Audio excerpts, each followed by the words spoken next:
Greetings everyone, this is my first playthrough of Pub Battle's first bull run, the Big Skedaddle. So have some fun, join with me today as I play this for the first time. I'll make mistakes, so you can watch me make them, maybe you won't make them in your turn. Union 5th, under Miles. Guard the artillery, move up by the fort across Cub Run. Beauregard, Army of the Potomac. Now Beauregard's plan is simple and direct. He wants to cross the Bull Run and drive to the Union supply line and cut them off. He also sends Bradford's cavalry up to the railroad bridge on the Bull Run. Turn 2. Combat on the east side.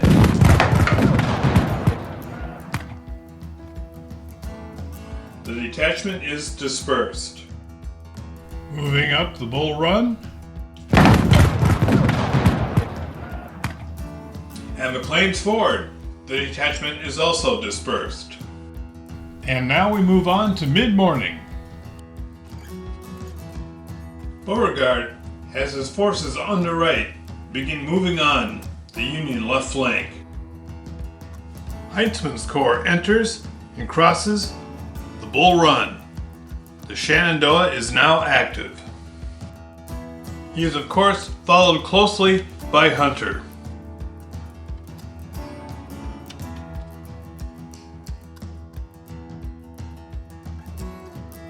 And Albert Sidney Johnston moves out to support Beauregard's drive on the Federal lines of communication. His forces cross Bull Run at the Union Mill Ford. And mid-morning sees no combat. First drawn is Hunter's Corps. Hunter advances around Stony Ridge here to support Heintzelman in the flank. So at this point we've got both armies rolling up opposite flanks, or at least trying to. Next up is Beauregard. The first thing I have to do is move Beauregard because he's right here, and if I have a lot of attacking going on up here, I gotta have him up there. With early war hubris, Beauregard orders his inexperienced infantry to attack up the hill. Now as a player, I would like to have these guys come across and attack as well, but I can't keep these guys in command and these guys in command at the same time. So this is all that happens. However, in the south we have some developments that must be reacted to. Beauregard begins by refusing his eastern flank, fading back under the hills and the woods. Jeb Stuart rides towards Newmarket. And Hunter begins bringing his men out of column and into line to begin their drive on the Confederate left.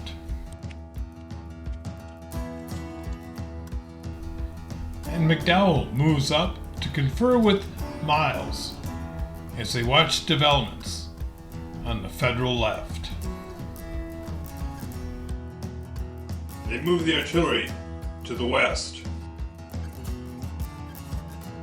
Miles leaps forward and orders Jones into the fight. Turn 3 combat.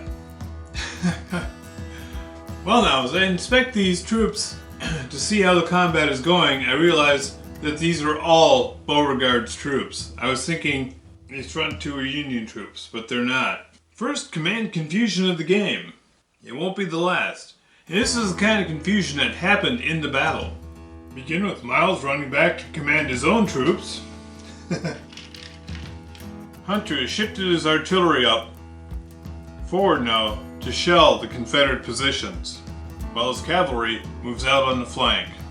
Meanwhile, Heintzman moves up along the Bull Run. Tyler shifts his command slightly to assist. Runyon's troops appear and confer with Miles. Beauregard decides he can't wait for Johnston any longer. He's already delayed too long. He's in position to command everyone he needs, and his troops attack. Beauregard's troops attack here and here. The cavalry moves up behind. Smith's men ride all along the railway all the way up and across to Union Mills Ford. No, there's not a crossing there. They have to stop here. Johnston is bringing his command together.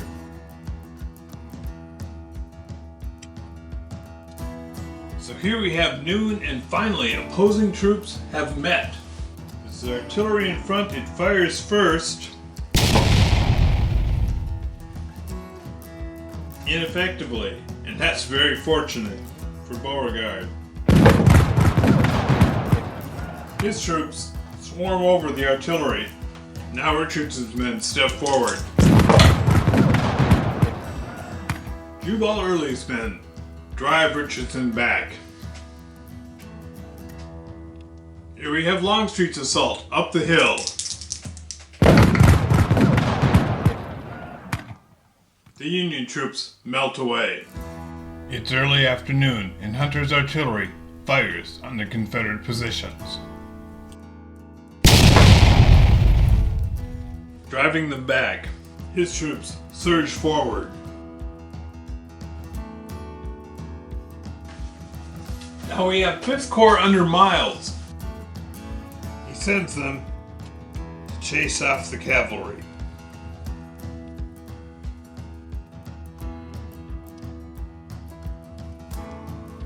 Now we have Tyler's troops. The rest of his command, he begins shifting west. Meanwhile, Beauregard's troops in the west continue to fall back.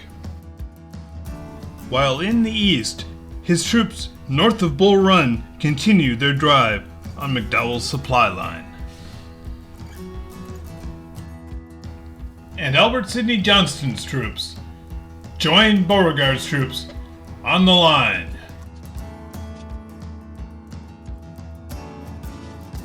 Smith's men race up the road. Heintzelman's troops sweep along Bull Run. Runyon is able to manage a rare flank attack, while his militia occupy the high ground and protect the supply line. Here we have Union troops with cavalry attacking him in the rear and Longstreet attacking him in the front. Being surrounded, the Federal troops fought desperately, leaving none surviving on either side. Meanwhile, to their right, Jubal Early is getting flank attacked. Miraculously, he escapes the noose. Moving on towards late afternoon. Apparently, you'll just have to take my word for it, but Hunter's Corps continues the drive. The Army of the Shenandoah drives on the Federal supply line. Not one to be left out of the fight, General Beauregard advances his troops forward and joins the attack.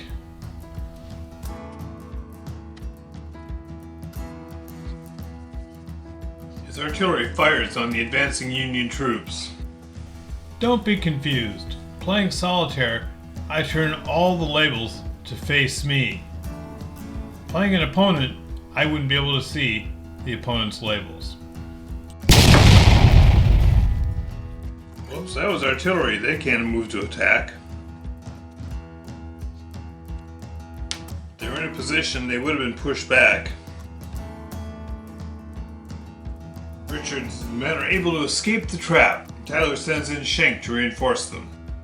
I have drawn the chit for 5th Corps, only to discover that 5th Corps has been totally destroyed. Heintzman drives forward. He orders Franklin to cross the Bull Run. Runyon pulls his men back from a terrible situation.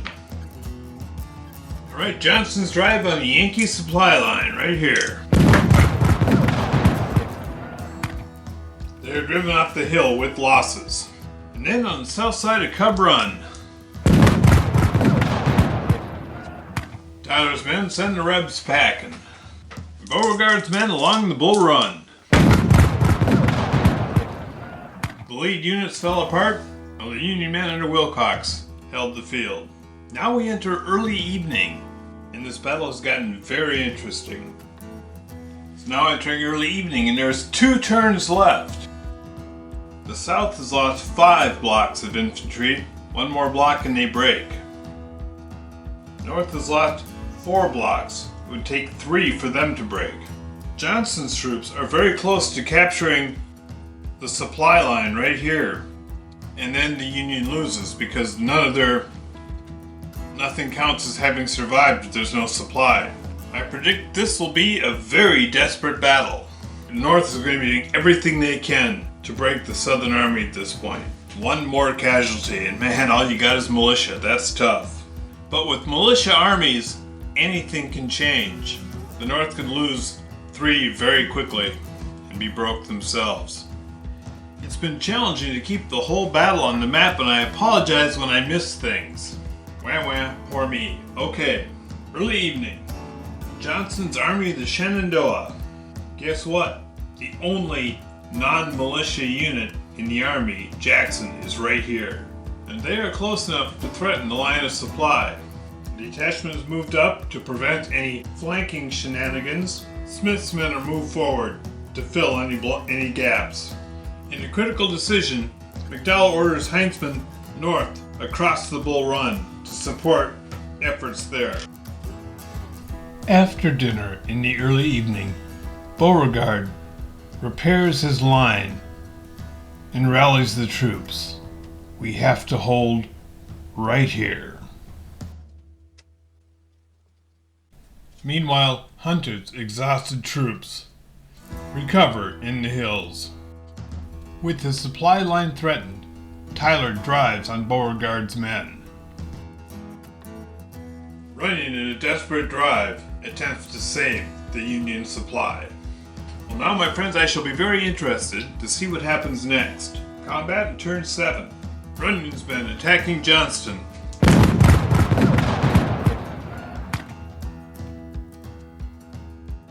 They save the supply line and drive the Rebs back, but at a cost. They've lost another unit, 5 of 7. Next combat, and this time the South has the heights. Again, the Southern troops give ground. Alright, evening is approaching. We're getting on the last efforts. If 2 blocks are lost, the Union loses. If 1 block is lost, the Rebs lose. Anything else is a draw. And in case you're wondering, I'm not playing smart, I'm not playing cautious, I'm playing to win. Both sides are here to win and get the war over with right now. Hunter unpacks bags and recovers his artillery. Tyler attacks. And Johnson hits the Union hard while sending a detachment around to secure the supply line. Beauregard's artillery salutes the Union one last time. Drive the artillery from the hill.